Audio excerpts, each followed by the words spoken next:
Welcome to the Utah Puck Report. It's me, Jay Stevens, my good friend Adrian Denny. Adrian, game 40 of 41. Last night, I had an amazing interview. I think you were around, and I got to interview Matt Villalta. Yeah. Phenomenal interview. Phenomenal kid. I interviewed him yesterday too. Oh, man. Was it the most fun? It's always fun. I love that kid. Love Matty V. So, as I got home, I did it again. As I got home, I realized my whole video was gone. Because on the Apple Watch, if you do this, it stops your recording. So I lost what was one of the most fun interviews I'd had. And then as I was sitting there thinking about how crazy this has all been and how I was like just scrambling and learning so many things. And like I said, game 40 of 41 home games. And just thinking back a year ago when this all started, I was like, we could do a pregame or we could just talk about how crazy this whole thing's been. Because yesterday was crazy. Like it was fun. We got to see the new practice facility. And so you want to just relive a little journey with me? Yeah, I do. Don't let me forget to talk about the practice facility. Okay. All right. Got it. So the last thing that's happened in our lives, we visited the practice facility yesterday. Yeah. Got it. Let's start with it. Okay. What did you think of it? I mean, had you seen the renderings before? Did you know what was coming? I hadn't.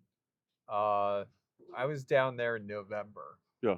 But just amazing amount of work, and this group has shown just how fast they can build stuff out. It's crazy. Wow. What they did with the oval, number one, was amazing in itself in the time frame that they did it. Now they're taking this space and what they're doing with it and how quickly they're getting it done. And you saw the ice surface on it. You know what an ice surface looks like when it's just about ready, right? Yeah. It's close. There. Yeah. It's there.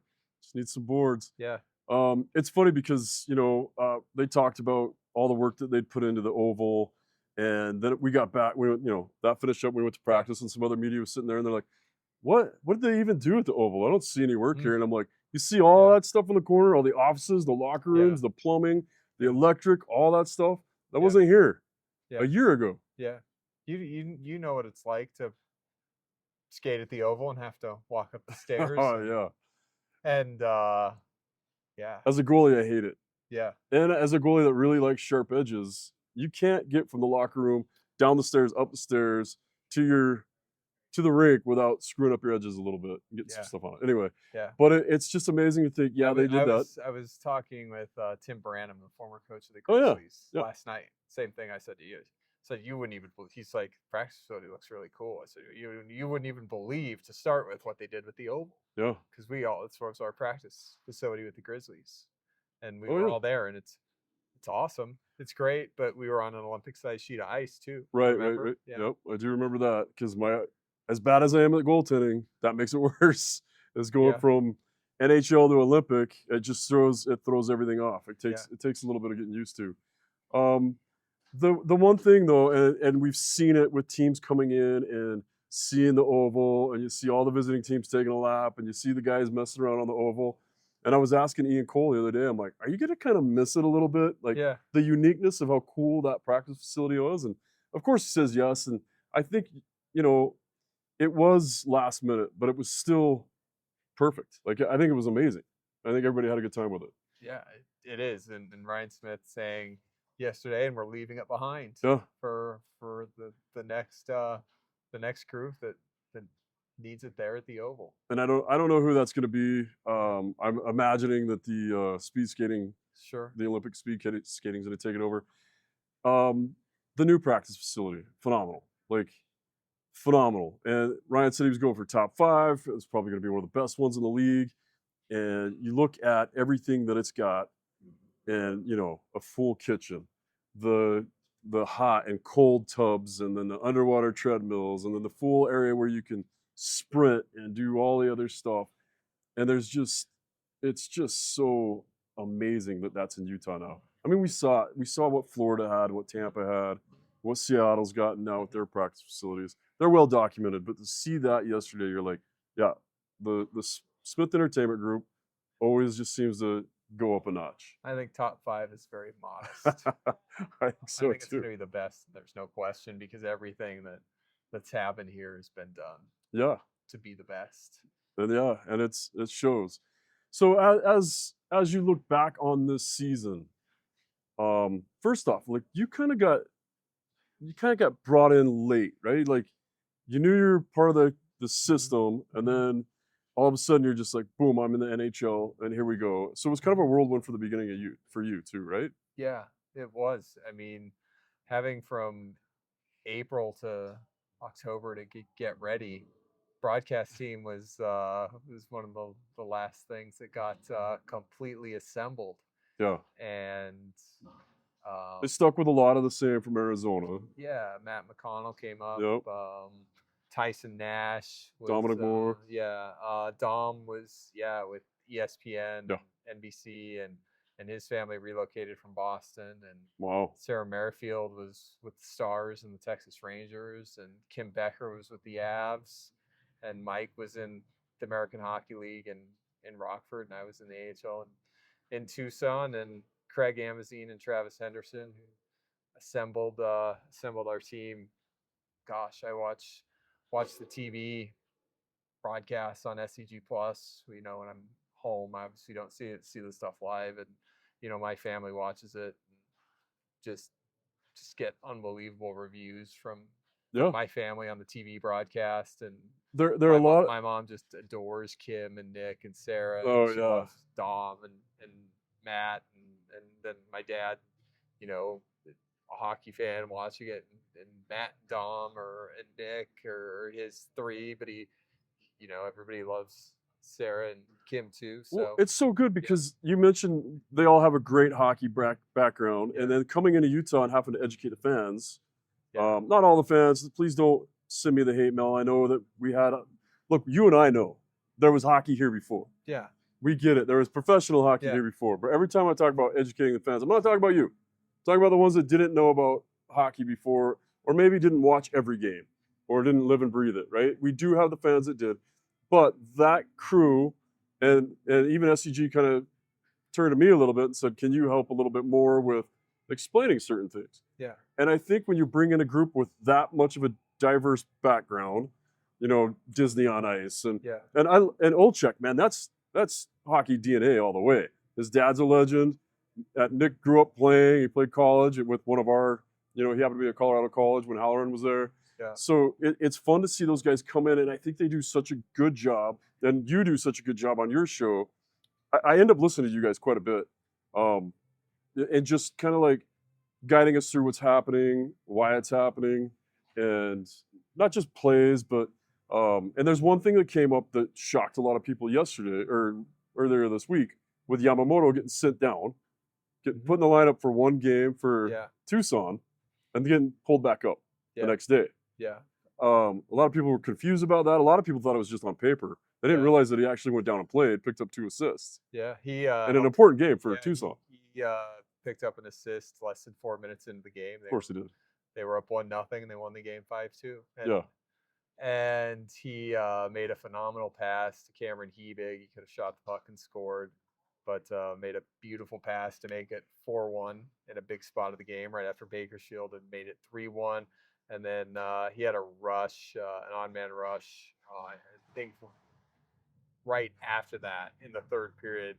And again, could have scored a goal and just made a beautiful pass, and it did go in the net. But gosh, so I'm picking up that you watch all these games too. He was their best player on the ice. Yeah. Do you miss your Roadrunners? I watch every Roadrunners game that we're not playing. Yeah. Yeah, I do. I enjoy it.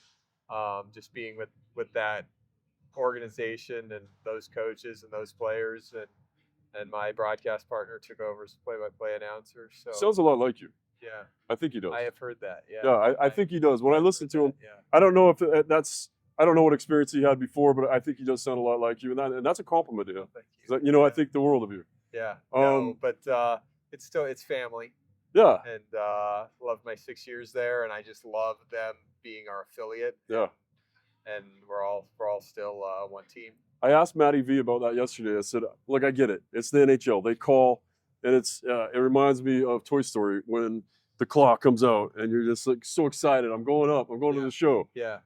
But at the same time, like you've been there and you fought and you struggled with all those guys, the wins, the losses, the training camp and all that stuff. And I asked Matty V, I'm like, do you kind of miss it? You know, do you still? And he's like, well, he still watches it, and he did go through a lot with them, but you know, he's in the show and he's happy to be here. But yeah, and Josh Jones, another person. I mean, he's just a big sports fan. Yeah, just a huge sports fan to start with. Yeah. Josh and I have gotten into a number of conversations this year about the Roadrunners. In fact, I was just coming down here, and apparently I haven't worn this shirt since March 24th of 2024 because I'm putting this shirt on just a few minutes ago, and there's something in here. I'm like, what is this? I pull out. It's a press credential. It's Jonathan Schaefer's press credential. He's the play-by-play announcer in Tucson. He was my partner last year. I'm like, go. Text our group in Tucson. Like, sorry, I didn't give this to you, Johnny.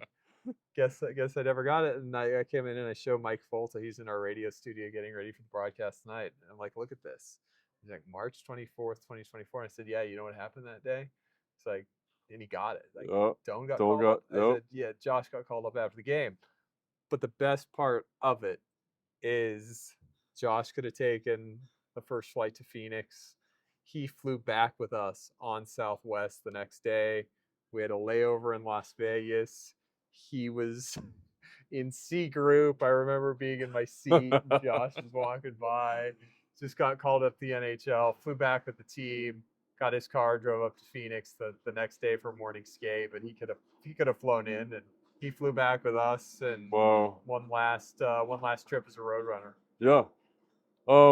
And then what amazing. Like I watched that game. I was so excited for him. His dad meant so much to that organization, and to see him score, and to see his uncle up there shirtless and just freaking out, just enjoying it. That was so much fun.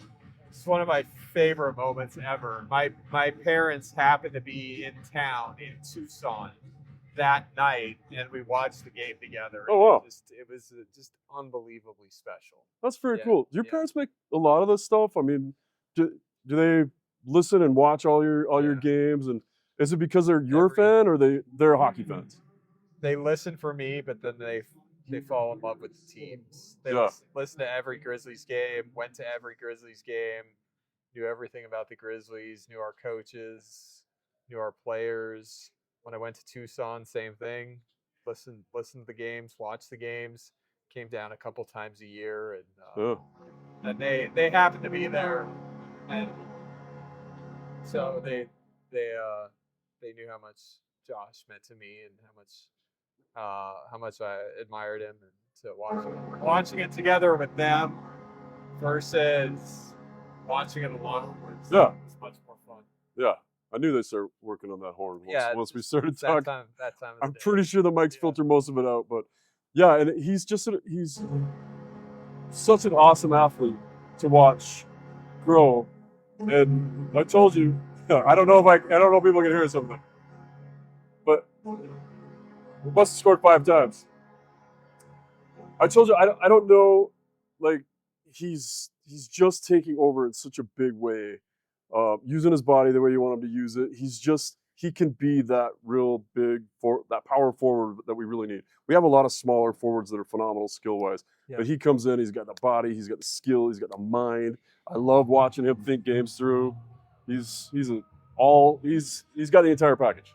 Yeah, the work ethic's the biggest thing and his love of the game is the other, right? Like growing up in an NHL locker room, and his dad's a hockey genius and a great player and comes from a great family. But Josh loves the game, and he's got the work ethic, so he's just got every tool you need. Watched practice yesterday. Doan, Cooley, Ole Mata stayed on for 45 minutes after practice and just worked on stuff. And that I just want to point that out to people because it was a hard practice. They ran through some stuff. They worked on everything they needed to work on. And then they got off and they left the guys on. And typically you guys stay out 10, 15 minutes, take some shots or whatever.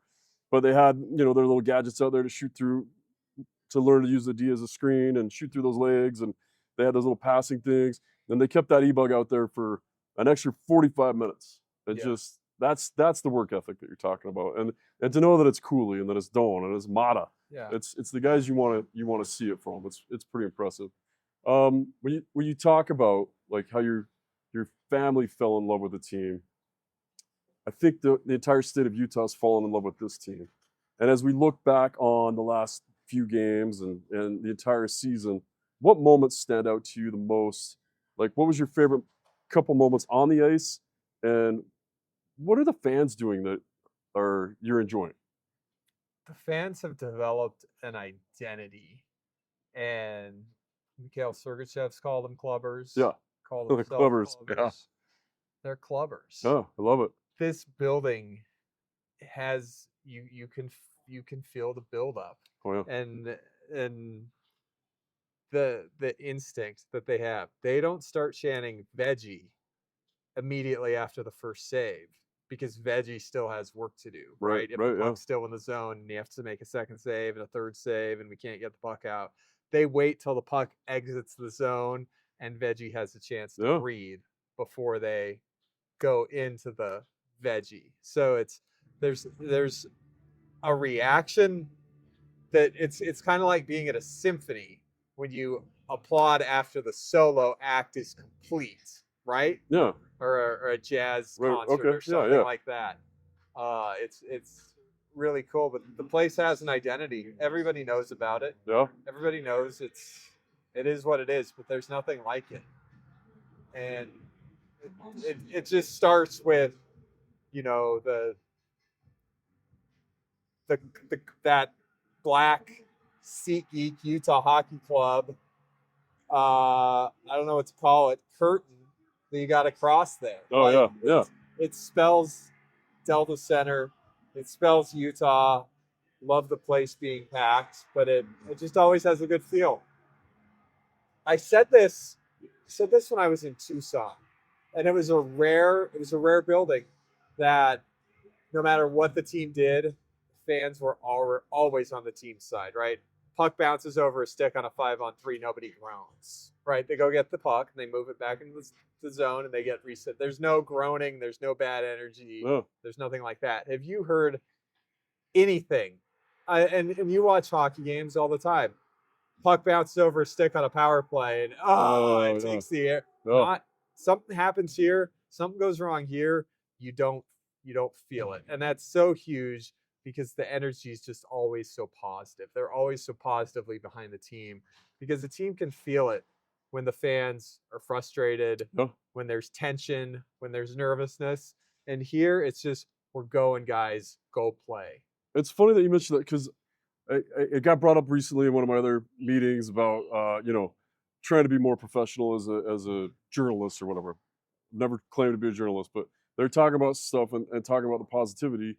And I said, my goal is always to point out the positive. Mm-hmm. And I think it's a note that I've taken from the team and from the ownership and from, nobody's telling me, like, nobody's coming down and saying, hey, your articles have to be positive or whatever. Yeah. But I just feel like, okay, guys are going to struggle.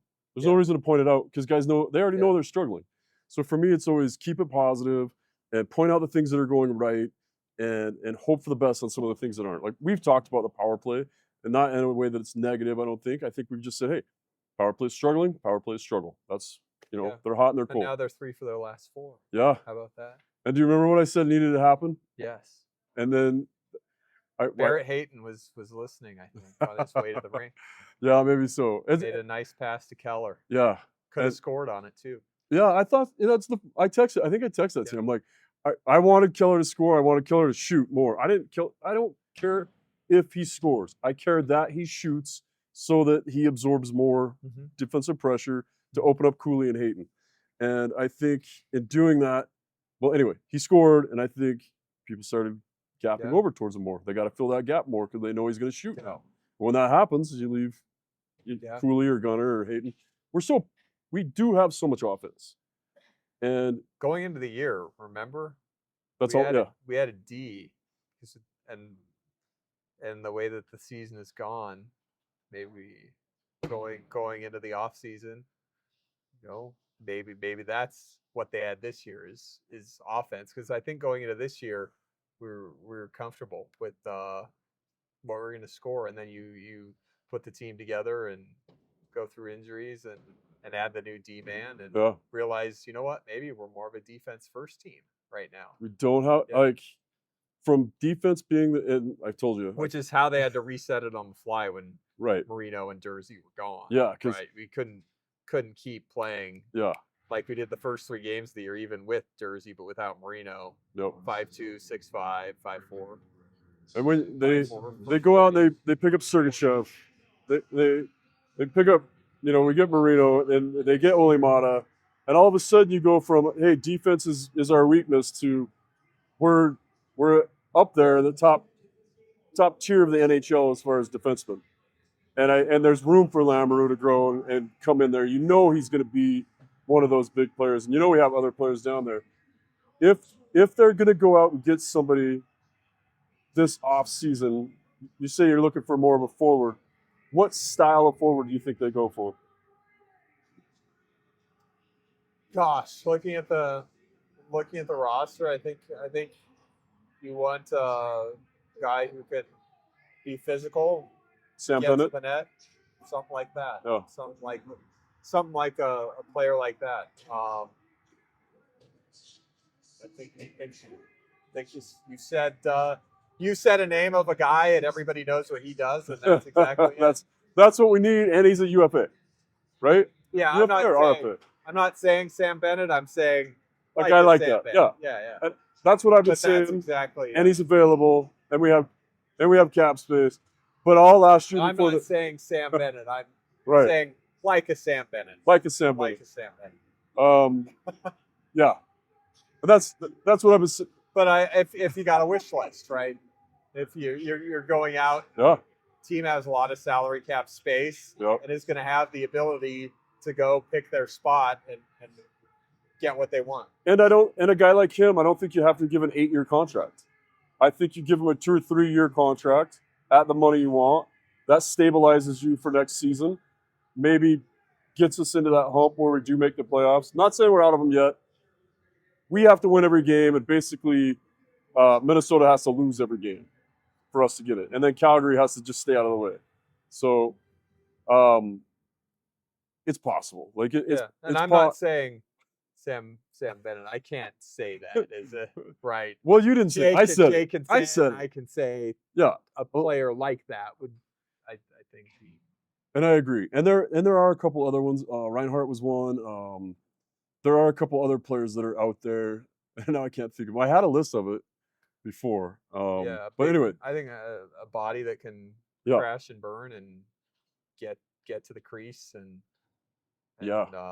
open up some space and a little bit of a threat too, right? Just a little bit of a I don't want to say babysitter, but like a guardian. Yeah. Spicy Tuna's done a phenomenal job this year in playing that role.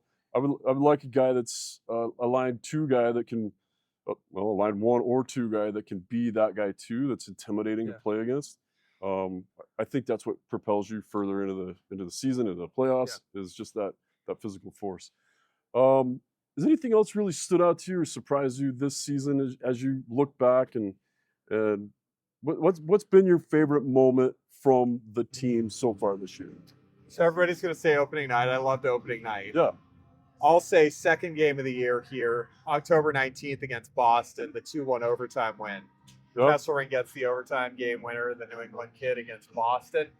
That, for me, was like, okay, we had a great opening night, and we just came back and did the exact same thing in the arena. Yeah. Very cool. And really kind of set the tone. That's what Delta Center is going to be like every night. For me, I was looking for one of our goaltenders to make a statement. Yeah. And I knew they came in kind of neck and neck.